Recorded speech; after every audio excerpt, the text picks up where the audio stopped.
सभी को नमस्कार। टीजीटी पोस्ट की एडवर्टाइजमेंट आ गई है भाई। 7471 पोस्ट हैं, कई सब्जेक्ट की हैं।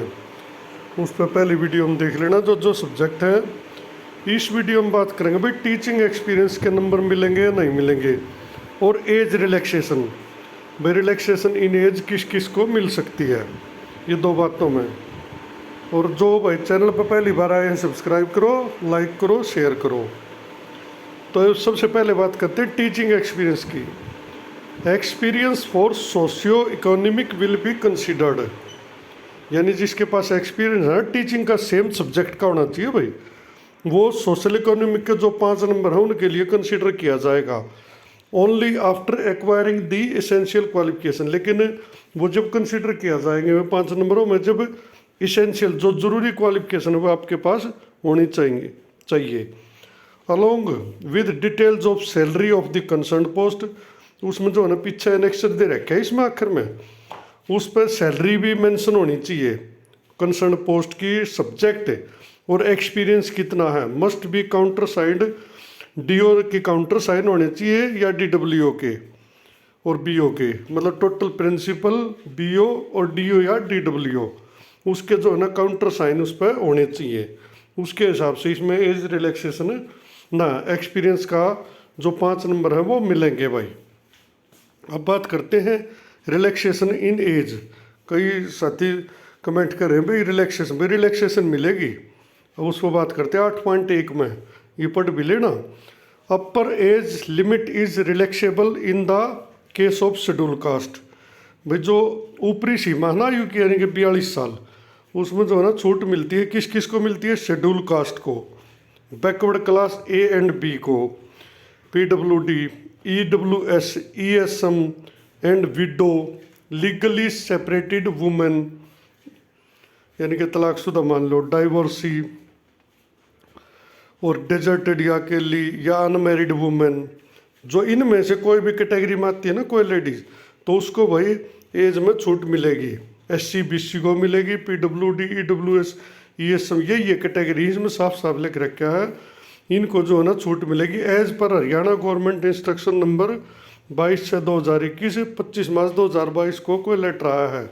इसकी कॉपी किसी के पास हो तो सेंड भी करना, नहीं तो उसमें मेरे ख्याल में 5 साल की लिमिट है, यानी कि 42 से 47 साल इसमें उम्र हो जाएगी। बाकी अपने स्तर पर पता कर लेना भाई कितनी है। मेरे अकॉर्डिंग टू मी 5 ईयर होनी चाहिए। तो एक तो एज की बता दी साफ साफ बात, यानी 42 एज है तो इनके 47 तक ये फार्म भर सकते हैं।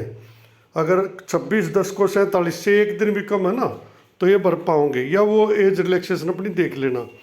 अब एक रिलैक्सेशन दी है भाई, जो teacher working in privately manage school, manage government aided school, यानी प्राइवेट स्कूल में कोई काम कर रहा हो टीचर, या गवर्नमेंट में कर रहा हो, या एडेड स्कूल में कर रहा हो, या कोई रिकॉग्नाइज्ड मान्यता प्राप्त स्कूल हो, या गवर्नमेंट स्कूल हो, shall be given age relaxation in upper age limit to the extent of service rendered by them as a teacher subject to a maximum of 5 years, यानी ज़्यादा से ज़्यादा उसको 5 साल की इसमें छूट मिल सकती है। वो उसका पढ़ाने का वो देखा जाएगा कितना है, अगर कम होगा तो कम मिलेगी एक्सपीरियंस, या कितने समय से वो काम कर रहा है, और अगर ज़्यादा है तो उसको ज़्यादा मिलेगी। लेकिन आखिरी जो सीमा होगी वो 5 साल होगी भाई, 5 साल से ज़्यादा उसको कोई लाभ नहीं मिलेगा नहीं।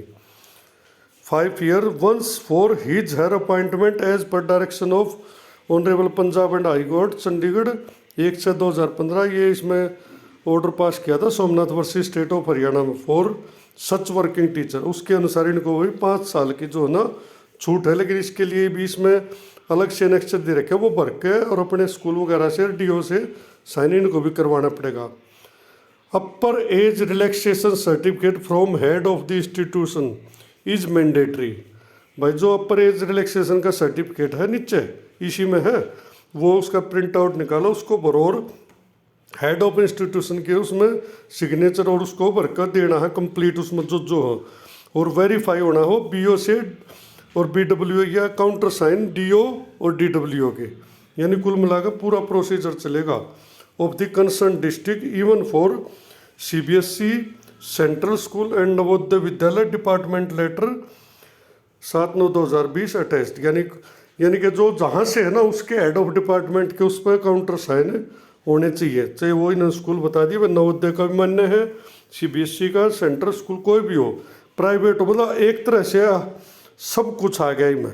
लेकिन उनको जो है ना वो सर्टिफिकेट तो ले कर देना पड़ेगा। अब आगे एक बात और 8.3 में, अभी पहले दो बात होगी भाई, एक तो SCBC की एज की बात होगी, उनको छूट है। दूसरा प्राइवेट स्कूल या गवर्नमेंट स्कूल में वर्किंग को भी छूट है। अब तीसरे पाते हैं भाई, person who have already worked on और presently working on ad hoc, भाई जो आदमी अभी फिलहाल काम कर रहे हैं या कर चुके हो, यानी पहले कभी काम किया है, on ad hoc, contract, work charge, daily wages basis in any department, board, corporation of Haryana, government including government aided institution under Haryana government, relaxation in age equal to the number of completed year only on equivalent post on ad hoc, contract, work charge, daily wages basis including the period of break. यानी कि इसमें क्या होगा भाई, किसी ने पहले काम किया या कर रहा है किसी भी हरियाणा के बोर्ड कॉरपोरेशन में, लेकिन वो जो पोस्ट है ना भाई वो सेम होनी चाहिए, ओनली ऑन इक्विवेलेंट पोस्ट, यानी कि पोस्ट उसके इक्वल होने चाहिए। तब आपको जो है ना जितने साल आपने काम किया है ना उसके अनुसार, जितने साल से काम किया उसके अनुसार छूट मिलेगी। लेकिन वो आखिरी जो सीमा है वो 52 साल होगी, चाहे आपका एक्सपीरियंस कितना हो, लेकिन उम्र आपकी 52 साल थी, यानी कि 10 साल की छूट कह लो। 42 साल एज है और मैक्सिमम 10 साल की देश का है, 52 से ऊपर आपको नहीं मिलेगी, इन्होंने बता दिया आगे। If any including any other age relaxation admission, if any subject to a maximum of age of 52 years and also subject to the condition that if once a person has been appointed on regular basis in any department, board, corporation of Haryana government with the benefit, यानी उस कर्मचारी को यह benefit as का नहीं मिलेगा अगर किसी ने पहले से इस एज के रिलैक्सेशन का लाभ लेकर किसी बोर्ड, निगम या आदि में ज्वाइनिंग ले ली हो, नौकरी करता हो, उसको ये लाभ नहीं मिलेगा। वह पहला चेक करेंगे पहले तो लाभ नहीं लिया है, ये बात है। तो कुल मिलाकर बात यह भी क्लियर होगी भाई, जो पहले काम कर चुके हैं या कर रहे हैं उनको जो है ना छूट है। अब इसमें मेरे ख्याल जो ये PTI है, ड्राइंग टीचर है, उनको भी ये लाभ तो मिलेगा, क्योंकि पोस्ट तो इक्वल ही है, उसी को कन्वर्ट किया है, तो वही तो एक इनके लिए तो है। अगर ये है तो इनको एज में जो है ना छूट है, पुराने PTI को, ड्राइंग को या किसी और पोस्ट से भी हटाया गया है बाई चांस किसी कारण से, तो उनको जो है ना एज में छूट मिलेगी मैक्सिमम 52 साल की, या जितने साल उन्होंने सर्विस की है मैक्सिमम 52 साल तक की।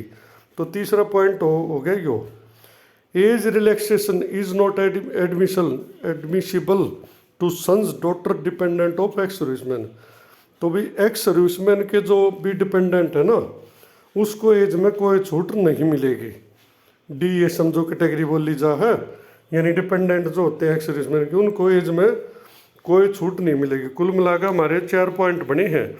एक तो देखो उल्टे चलते हैं, अब DSM को कोई छूट नहीं है भाई एज में। अच्छा, जो पर्सन पहले कहीं काम कर चुके हैं, कॉन्ट्रैक्ट, रेगुलर या किसी भी तरह डेली वेजेस कुछ भी हो, गवर्नमेंट में या एडेड में कहीं भी इंस्टीट्यूशन में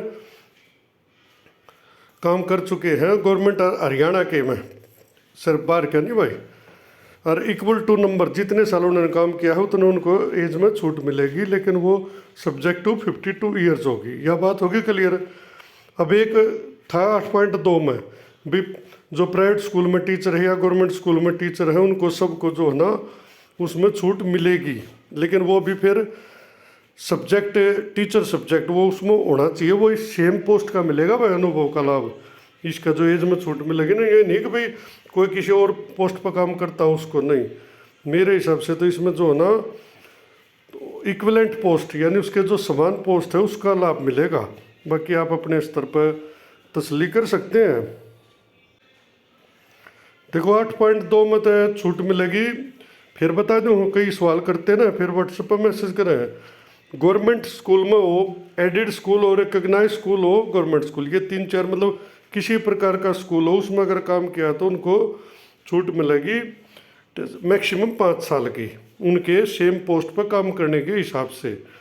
और जो वो already working on present ad hoc पे हो, करंट कॉन्ट्रैक्ट पर वर्क चार्ज और daily wages of basis on any department board corporation of Haryana government including government aided institution, यानी कि प्राइवेट को नहीं मिलेगी भाई, सिर्फ गवर्नमेंट या गवर्नमेंट के एडिड कोई संस्थान है ना, उसमें अगर काम किया तो उसको 52 साल तक की छूट है, जितने साल उसने काम किया है उतने को।